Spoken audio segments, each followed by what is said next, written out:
তো চলুন শুরু করা যাক। আজকে আমরা এইচপি লাভক্রাফটের লেখা এক অসাধারণ ক্লাসিক হরর গল্প নিয়ে কথা বলবো, the case of Charles Dexter Ward. এটা এমন একটা গল্প যেখানে মহাজাগতিক ভয়াবহতার সাথে মানুষের ভেতরের অন্ধকার দিকটা একেবারে মিলেমিশে একাকার হয়ে গেছে। দেখুন, এই গল্পের একেবারে কেন্দ্রে আছে পরিচয় বা আইডেন্টিটির ধারণাটা, মানে কিভাবে একজনের পরিচয় পুরোপুরি চুরি হয়ে যেতে পারে আর তার জায়গায় অন্য কেউ এসে বসে যেতে পারে।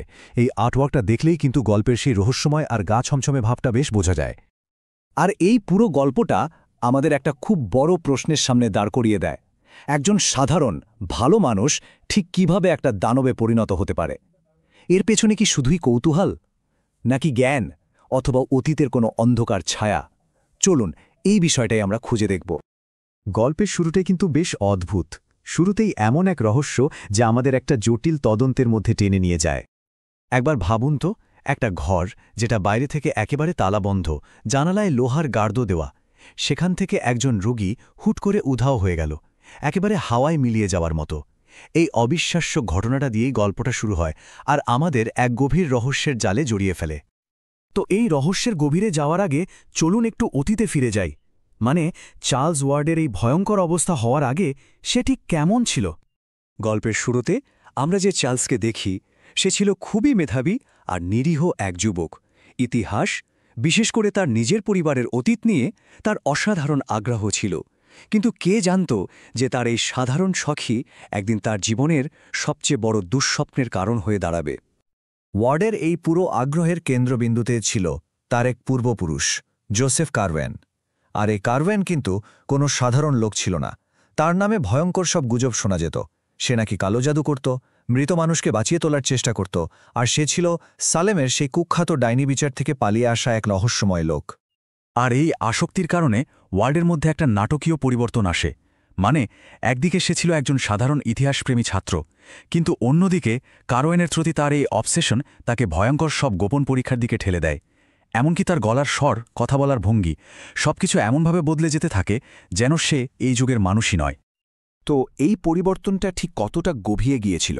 মানে ওয়ার্ড ঠিক কি এমন করেছিল যা তাকে ধ্বংসের পথে নিয়ে গেল? তার কাজকর্ম ক্রমেই ভয়ঙ্কর হয়ে উঠছিল। ব্যাপারটা শুধু কারওয়েনকে নিয়ে পড়াশোনার মধ্যেই আর সীমাবদ্ধ ছিল না। সে কারওয়েনের লুকানো ল্যাবরেটরিটা খুঁজে বের করে ফেলে। তারপর জোগাড় করতে শুরু করে এমন সব প্রাচীন নিষিদ্ধ বই যা সাধারণ মানুষের ছোঁয়ারও কথা না। প্রায়ই তার ঘর থেকে অদ্ভুত সব মন্ত্রের আওয়াজ আসত, আর সে এমন সব জিনিস জোগাড় করছিল, যেমন বিচিত্র রাসায়নিক, এমনকি মানুষের দেহাবশেষ পর্যন্ত। এই পর্যায়ে এসে ওয়ার্ডের পরিবর্তনটা আর লুকিয়ে রাখার মতো ছিল না। তার ব্যবহার এতটাই অদ্ভুত আর ভয়ঙ্কর হয়ে ওঠে যে তার পরিবার রীতিমতো ভয় পেয়ে যায়। শেষ পর্যন্ত তারা তাদের পারিবারিক ডাক্তার ডক্টর উইলেটকে ব্যাপারটা দেখার জন্য অনুরোধ করে। আর এখানেই গল্পে প্রবেশ করেন ডক্টর উইলেট। তিনি ঠিক করেন এই রহস্যের শেষ দেখে ছাড়বেন। ডক্টর উইলেট যখন কারওয়েনের সেই পুরনো বাড়িতে তদন্ত করতে যান, তখন তিনি কিসের মুখোমুখি হন? সেই অন্ধকারের গভীরে ঠিক কী অপেক্ষা করছিল তার জন্য? ডাক্তার সেই পুরনো খামারবাড়ির নিচে গিয়ে যা দেখেন তা ছিল অবিশ্বাস্য। সেখানে ছিল এক বিশাল ভূগর্ভস্থ সুড়ঙ্গ আর গোপন পথের এক বিরাট জাল। এটা কোনো সাধারণ বেসমেন্ট ছিল না, এটা ছিল আস্ত এক সমাধিক্ষেত্র, যা বহু বছর ধরে সবার চোখের আড়ালে লুকিয়েছিল। ডাক্তার পা রাখলেন এক আদিম, জমাট বাঁধা অন্ধকারের ভেতরে। সেখানকার বাতাসে ভাসছিল এমন এক পচা নিস্তেজ দুর্গন্ধ যা পৃথিবীর কোনো কিছুর সাথেই মেলে না। আর সেই কবরের মতো নিস্তব্ধতার মধ্যেও গভীর থেকে ভেসে আসছিল একটা অদ্ভুত গুনগুন আওয়াজ, যেন কেউ একটানা কোনো ভয়ঙ্কর মন্ত্র পড়ে চলেছে। আর সেই মন্ত্রটা ছিল ইয়োগস্থুত নাফলাফথাগান।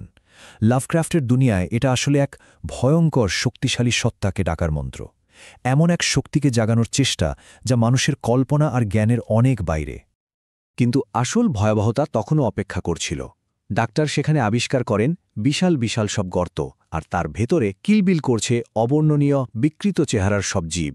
আর সেখানেই তিনি খুঁজে পান কারওয়েনের ব্যক্তিগত জার্নালগুলো, যেখানে লেখা ছিল মৃতদের ফিরিয়ে আনার জন্য করা তার ভয়ঙ্কর সব পরীক্ষার কথা। এবার সময় হয়েছে সব রহস্যের জট খোলার। ডক্টর উইলেট যা যা দেখলেন সবটা মিলিয়ে যে সত্যিটা সামনে এলো তা ছিল শিউরে ওঠার মতো। পুরো ঘটনাটা তাহলে ঠিক কি ঘটেছিল? দেখুন, প্রথমে চার্লস ওয়ার্ডের পরিচয়টা চুরি হয়ে যায়। এরপর তার সেই শয়তান পূর্বপুরুষ জোসেফ কারওয়েনকে পুনরুজ্জীবিত করা হয় কিভাবে আসলে ওয়ার্ড কারওয়েনের দেহভস্ম বা এসেনশিয়াল সল্টস খুঁজে পেয়েছিল আর নিষিদ্ধ মন্ত্র ব্যবহার করে তাকে ফিরিয়ে আনে আর ঠিক তারপরেই সেই পুনরুজ্জীবিত কারওয়েন আসল ওয়ার্ডকে খুন করে তার জায়গাটা নিয়ে নেয় এই পুরো ভয়ঙ্কর কাণ্ডটার চাবিকাঠি ছিল সেই প্রাচীন আর নিষিদ্ধ কালো জাদু শেষ পর্যন্ত ডক্টর উইলেট পুরো ছবিটা পরিষ্কারভাবে বুঝতে পারলেন মানসিক হাসপাতাল থেকে যে লোকটা পালিয়েছিল সে আসলে চার্লস ওয়ার্ড ছিলই না সে ছিল প্রায় ১৫০ বছর আগে মারা যাওয়া জোসেফ কারওয়েন যাকে চার্লস নিজেই ভুল করে পুনরুজ্জীবিত করেছিল আর সেই কারওয়েনই তার বংশধরকে হত্যা করে তার পরিচয় নিয়ে এতদিন ধরে সবার সাথে অভিনয় করে যাচ্ছিল এই গল্পটা শেষে আমাদের একটা খুব গুরুত্বপূর্ণ প্রশ্নের সামনে এনে দাঁড় করায় অতীতের কিছু গোপন রহস্য কি আসলেই কবরচাপা থাকা উচিত জ্ঞান আর কৌতূহলের টানে আমরা ঠিক কতটা গভীরে যেতে পারি আর তার পরিণতি কতটা ভয়ঙ্কর হতে পারে প্রশ্নটা রইল ভাবার জন্য